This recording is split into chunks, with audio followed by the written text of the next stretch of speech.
I don't know what else to say about what Jamie and Mike have planned for their combined reading, except that they gave me a title, Poems Toward Peaceful Trade and Ending War. So we're going to begin with those two poets. Thank you. Good afternoon, everyone. Thank you for being here. Before we start to read, a few thank yous to Jim Gibson, who is recording the reading on video, to Tia Valentine and Malloy Owen for your comments on early drafts of our poems, and Ezra Eismont for getting our website started, which is in its infancy, but the poems that we're going to share with you today are there now, and at the end of the reading there will be a handout with a QR code that you can access the website. Our reading today is in honor of Joe and Jennifer Reed. The title, Poems Toward Peaceful Trade and Ending War, the toward is significant. As Mike says, it's toward the possibility of maybe. We have some prose and props to establish a foundation for the poems, which will weave together some concepts that we believe are essential for our vision here. And so we'll begin with a foundational quotation. This quotation is from the British diplomat Alistair Crooke. If culture is unable to offer a meaning to the notion of sacrifice and loss, it does not put man in a position to face the tragedy of his condition. And now we'll begin the reading with a foundational poem that we wrote together. And we hope this poem will call to mind the human connections between and among us all. The resonance of breath. Words flow from me to you. Vibrations from my chest move through air, greeted by pulses of your breath. Breath is spirit we share, colorless, odorless, tasteless, necessary for life. Unseen, unscented, unsavored, spiritual sustenance. Words join us in this moment, this poem. We read and talked about books on Western domination in the modern world. Based on our study of history, we made a concept map towards solving the problem of adversarial trade. To introduce the concepts that weave through the poems, we have this map. Two approaches to trade, and there is another map in the back that if you want to go closer there and want to see in a little more detail. We have concepts across the top and the bottom, and in between two crossing lines, one red and one blue. Mike will give you the details. So, as you can see here, myth begins the blue line, and the blue line moves down to trust, goodwill, mutual respect, and then moves out to the future. Now we begin with myth, and for our presentation, myth is a story to bring people together and build community. And our map, myth helps us to accept loss and attend to the suffering. Then we have the red line, which begins with false narrative, moves up to fear, down to greed, up to domination, and again moves out to the future. False narrative is a story told for personal gain and domination. So, go ahead. We call these concepts that are directly in line above and below competing concepts, as from the definitions Mike gave of myth and false narrative: fear and trust, goodwill and greed, domination, mutual respect. Now, a real-world example. Last July, President Trump sent a letter to President of Brazil, Lula da Silva, announcing high tariffs. Lula responded, and we taken their words and inserted them into the flow of this map. We will read those words, and Mike will begin with the red line and the words of President Trump. Yes, this is the red line, false narrative. The way Brazil has treated former President Bolsonaro is a witch hunt that must be ended immediately. Here in Brazil, the judiciary is independent. The President of the Republic does not control the judiciary. The sovereignty of countries must be respected. Here, our trading relationship with Brazil is very unfair. Young, unsustainable trade deficits are a threat to our economy and indeed our national security. Trust. President Trump knows that a problem like this is resolved at the negotiating table. Over the past 15 years, the United States has had a surplus of $410 billion in trade with Brazil. Greed. Starting on August 1st, 2025, we will charge Brazil a tariff of 50% on any and all Brazilian products sent to the United States. We are going to try every possible argument to negotiate. Brazil values the economic relationship between the two countries. Domination. Due in part to Brazil's insidious attacks on free elections and the fundamental free speech rights of Americans, we will charge Brazil a tariff of 50%. Mutual respect. The best thing is for us to sit around the table and talk. Brazil will accept negotiation and not imposition.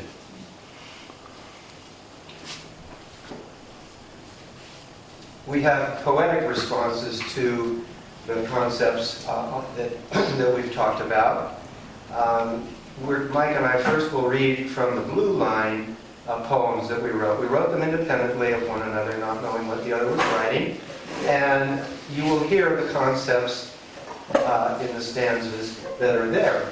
Mike will be reading in an ancient voice, and I will be reading in an historical voice about the time of the trade in the Indian Ocean before Europeans arrived. Earth origins of community. From its molten and living core and streams flowing outward to the highest mountains, the earth gives us stories and land on which we walk, and the myths that grow to sustain us. Indian Ocean trade before Vasco da Gama. The myth of trade. Taxing goods, not seizing them. keeps them flowing across the sea. A fair trade is good for all. Both traders take and receive satisfactory value for their wares. Town merchants, in turn, can offer low prices to their people on goods from faraway lands.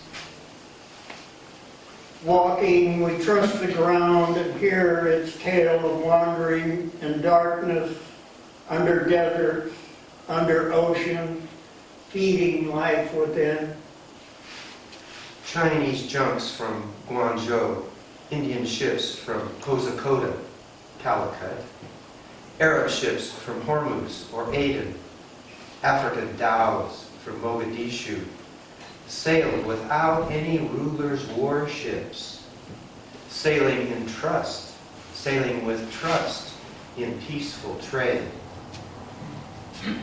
We are the earth too, living over our common ground, feeding on plants growing out from within it, to carry ourselves forward toward one another and our common future. From Guangzhou, traders acquired tea, silk, porcelain, and ginger. From Calicut came pepper and calico cloth.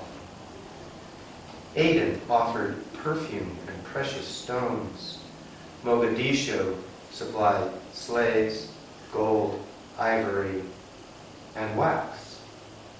As they carried cargoes from port to port, traders conveyed the reputations of other traders along with their goods. Goodwill energized fair, peaceful trading. Goodwill comes from the ground in sweet corn and bright red tomatoes. It is the kindness of the continents that brings us together. Arabic, the language of commerce, enabled traders to talk over the terms of the sale in a common language. At times, the glimpse of a knife or the presence of muscle enforced the formalities of trade, which wore a cloak of mutual respect. On Earth, the sunny climes of South Sea islands live together with frozen Siberia, and they in turn show mutual respect for the great sands of Arabia.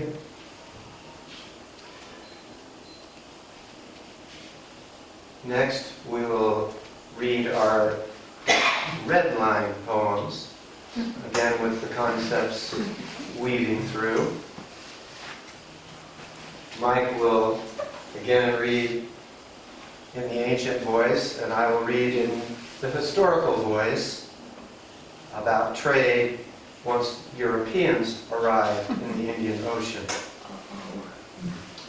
Origin, lust for power. My prophet is supreme. My prophet is the son of the tribal war god of Abraham, the all-powerful. We who know him must interpret his word, for his word is our direction. Vasco da Gama on the Indian Ocean. In search of Christians and spices, a false narrative, da Gama fed to the Zamorin of Calicut, Kozhikode. King John II sent da Gama's armada around Africa to find sea routes to China with ports for trade and soon for colonies. The earth was created by all-knowing Yahweh, and by his word and power he rules over us. We must fear him and be inspired by his vast powers. We who know him inherit the gift of his word and must protect mankind from bitter jealousy.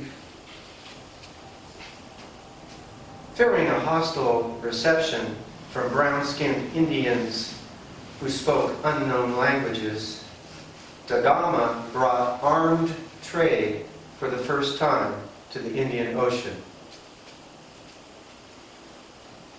We who know him must control the resources of creation.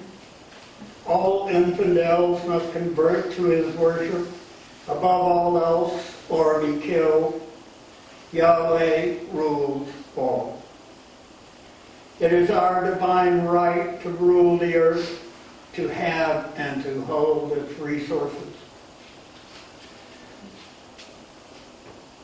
Greeted by the Zamarin of Kozhikode with hospitality and a procession of thousands, Da Gama gave the ruler a few hats, cloaks, some branches of coral, and a chest full of sugar.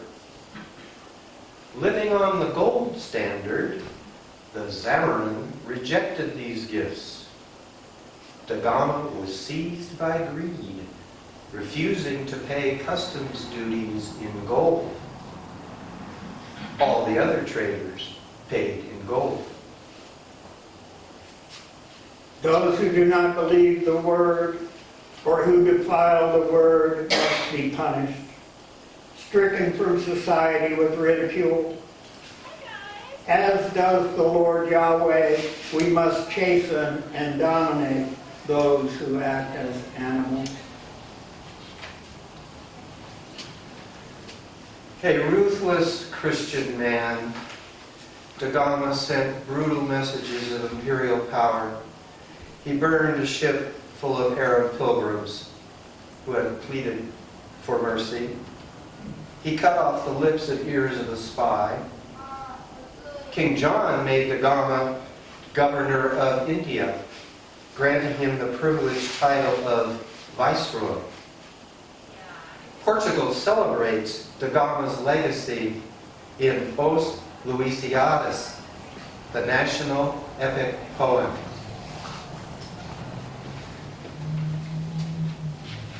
That is our response to the two approaches to trade. We're going to take a short stretch, stand in your place, move around a little break for just a couple minutes, and then we will resume with the part 2 on ending war.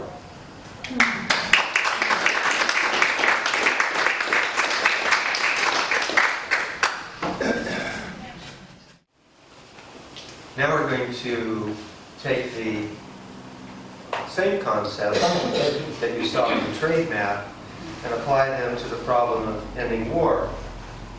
This map has the title, 2 Pathways to Ending War, 4 cross points to harmony.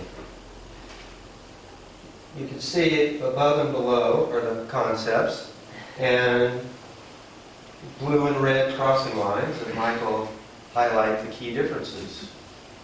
Right, as you can see, the lines are straight this time, but there's the blue and the red with the concepts. In addition, there is this green line, which moves through these 4 crossing points of opportunity to reach harmony. It's within these 4 crossing points that the conversations can take place that will produce a harmonious community.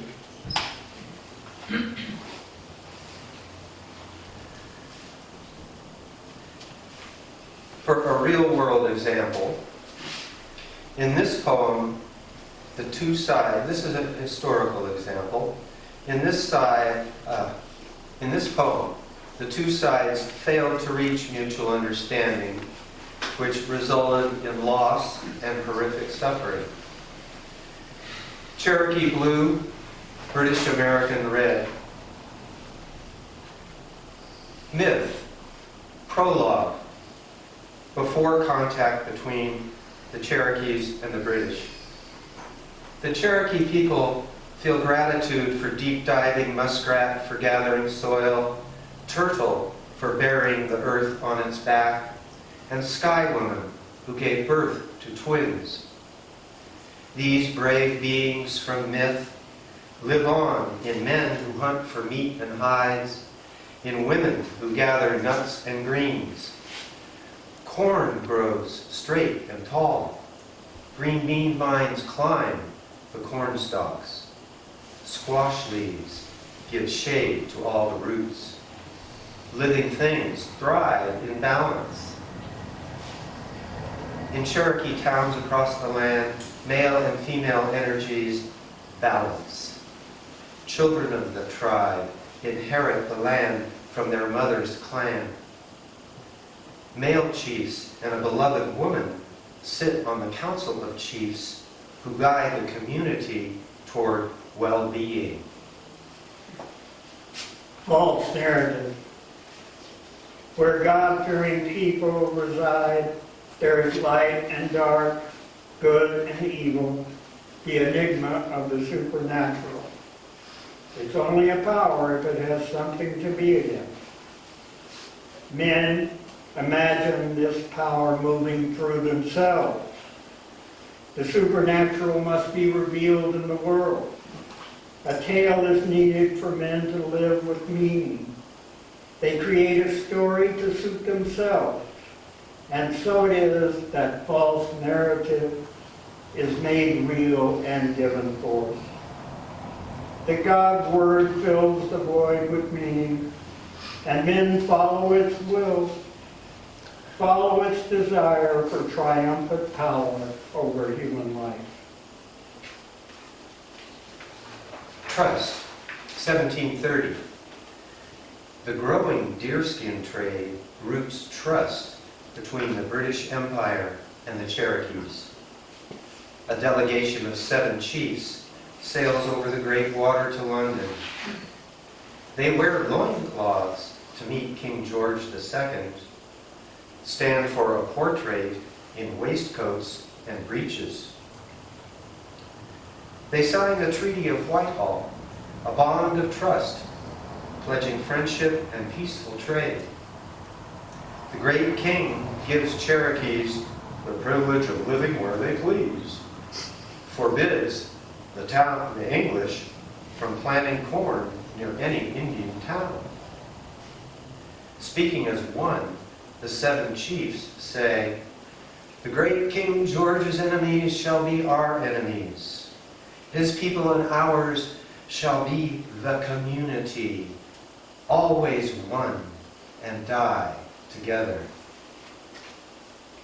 Fear, 1757 to 1763. Out of fear of the French, the British Fort Loudon rises on Cherokee land to protect Indian families. Cherokee scouts report the British forts, the women running 25 to 50 miles a day, the men running up to 100 miles. After the defeat of the French, King George III, in fear, issues the Royal Proclamation of 1763. It forbids the British to settle west of the Appalachian Mountains. Too late. Colonists have already settled on Cherokee land. Goodwill, 1814. The alliance between Cherokees and the USA. Allied with the new American nation, Cherokee warriors swim across the river at Horseshoe Bend, steal enemy canoes. A Cherokee regiment paddles them back, attacks the fortified Muscatee village. 500 Cherokees wielding tomahawks alongside soldiers with muskets and bayonets, killed for Andrew Jackson until victory is won. The Major General rewards the Cherokees with 35,000 miles of Alabama. 13 years later, with goodwill, the civilized Cherokees farm peach trees in Georgia, operate inns, run ferry crossings, own plantations. Sequoia creates a Cherokee syllabary. Literacy consumes their towns like wildfire. the Cherokee Phoenix arises, the first bilingual Native American newspaper. Cherokee Nation adopts a constitution with 3 branches, like its U.S. model.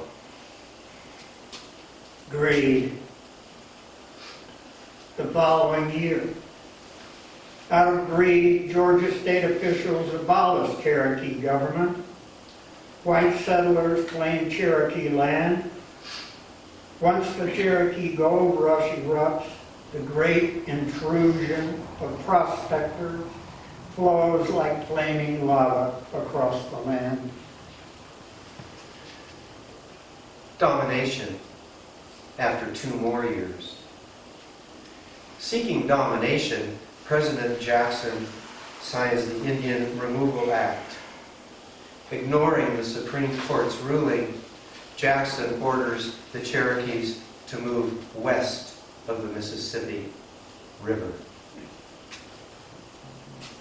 1838, only 24 years after the alliance in place at the Battle of Horseshoe Bend. The U.S. Army enters the territory of the Cherokee Nation in Georgia. Soldiers forcibly round up the people, march them to Indian territory. They walk 1,000 miles in winter. Mutual respect. After sowing seeds of mutual respect with the United States of America, Cherokee Nation reaps the trail of tears. With great sadness, suffering, and loss of life, they trudge without moccasins in the cold all the way to Oklahoma.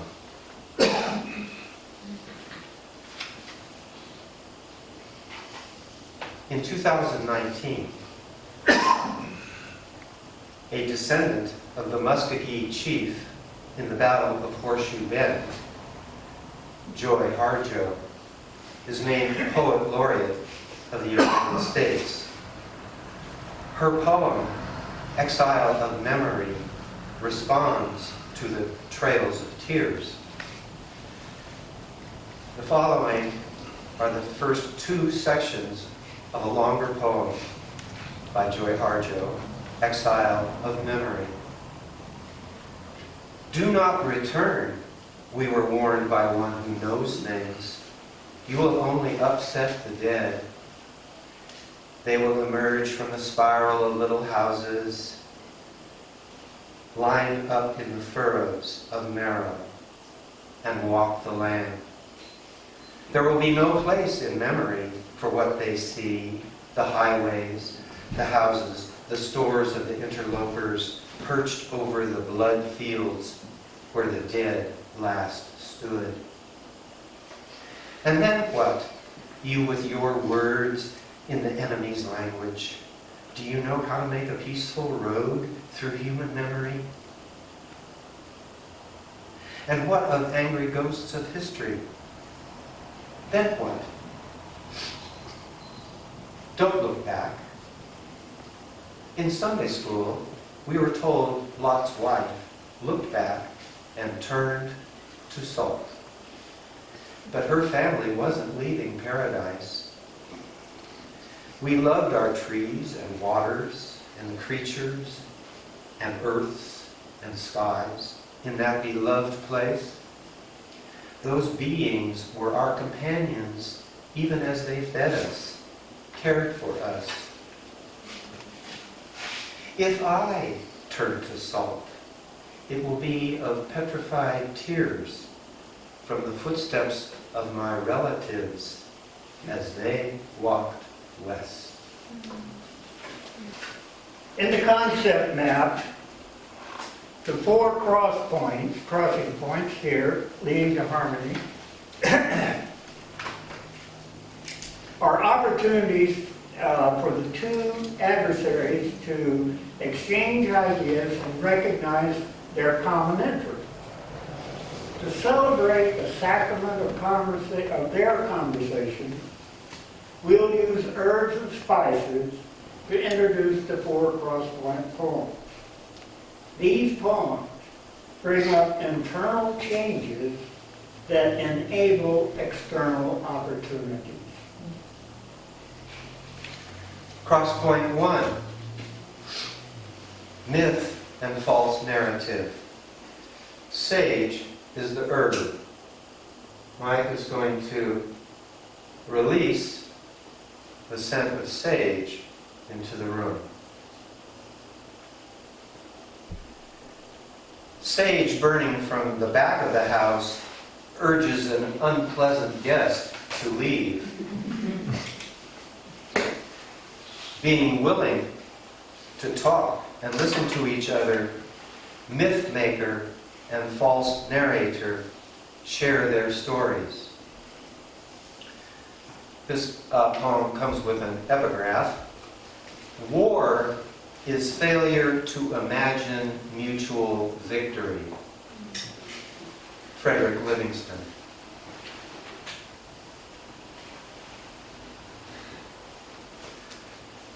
The listener puts on the storyteller's shoes, walks after the voice, enters places of need or injury, steps to the threshold of empathy.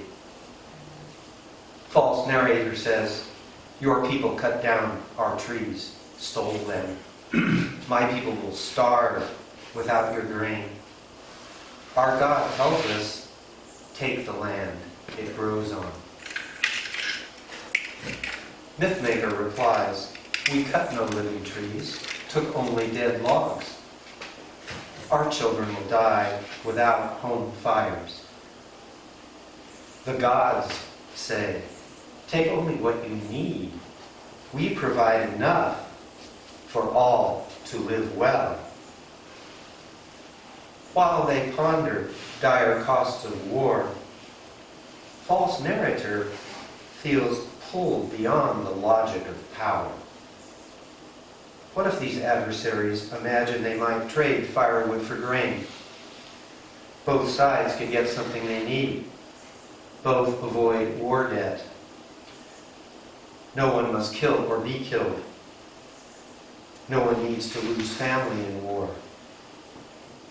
From the way the stories go, adversaries might listen to how the other side feels, accept the initiation into empathy, and learn what it feels like to go along with someone else's plot. Crosspoint 2, cinnamon is the spice, and Jamie will be handing out some cinnamon for everyone to enjoy. I have, Crosspoint 2, hang on a second. I have two trays here, one for each side, we hope, and have a cinnamon stick. so crosspoint 2 is fear and trust. The marriage of fear to trust. To the jailhouse of fear there is a key. A guide to the lock moves along the narrow way through false imaginings of hell's fires, huge in their encounter, godlike, but only that. On the plains of trust, horizons hide threats. The borders of fear are allowed to expand, locate sources of harm, draw back, and collaborate with trust toward understanding. In the grandeur of the typhoon, swell and trough for one, a kind of breathing. Trust and fear, swell and trough, heartbeat and rest, unending resonance. The trough of fear becomes the swell of trust, one alive in the other.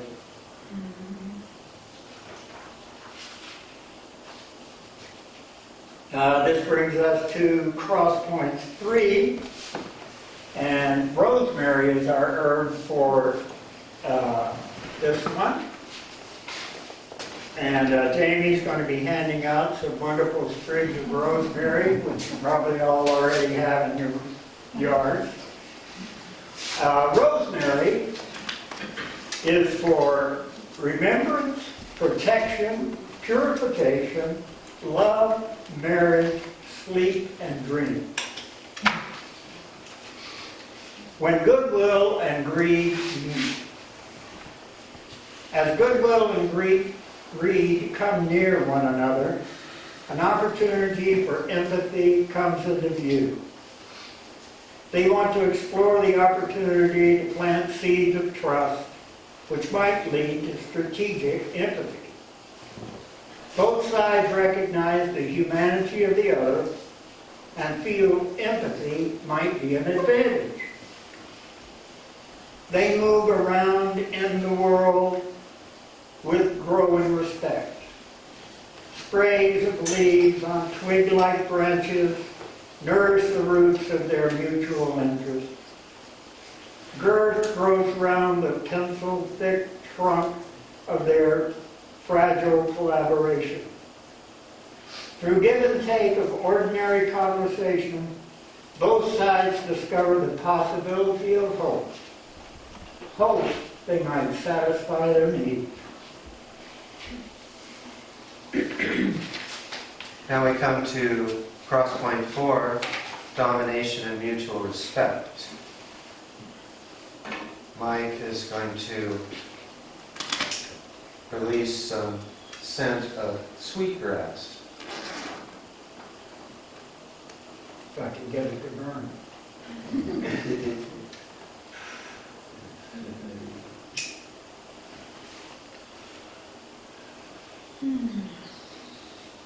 Sweetgrass burning near the front door greets a welcome guest.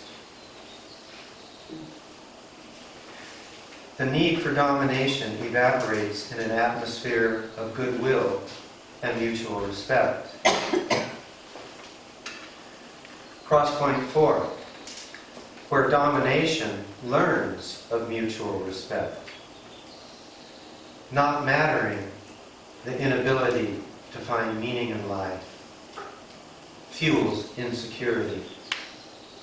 A dominant someone needs to be noticed by everyone and admired by all. In this way, control is secured. Whereas the tiger of wrath paces through the jungle each night, sniffing around for signs of betrayal, the horse of instruction pulls the tyrant's cart of troubles up the hill for a view of people trying to feed their families, to enjoy raising their children, who need to feel it's safe to be a kid. Dominant someone seizes on what will be gained by providing the people with what they seem to need. Dominant someone learns, finally, that the best way to be admired and have useful, healthy control of situations is through generosity. Gratitude from everyone across the land, even from dominant someone, becomes the ultimate good down the road of mutual respect. The applied empathy in these 4 cross-point poems is offered as a potential path to harmonious agreement. From the sacrament of conversation can emerge a new foundational myth of community. In the weeks, months to come, on the website we intend to have some ideas towards building community around well-being that have emerged from these crossing points. We have one more poem, and afterwards you may pick up on the back table two-sided handout with the QR code to the website.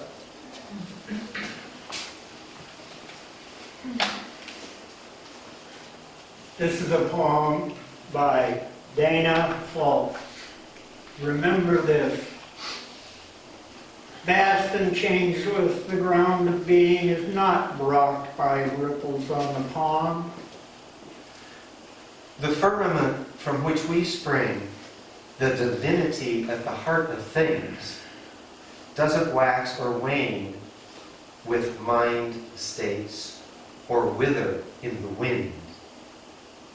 We come from stronger stuff than feelings. Essence does not fail or fade, diminish or trade reality for illusion. We are wordless, wide and wise beyond time. Within us is a flame of truth that never dies. Let that be the focal point of life. Let that be the light that guides us from the shadows.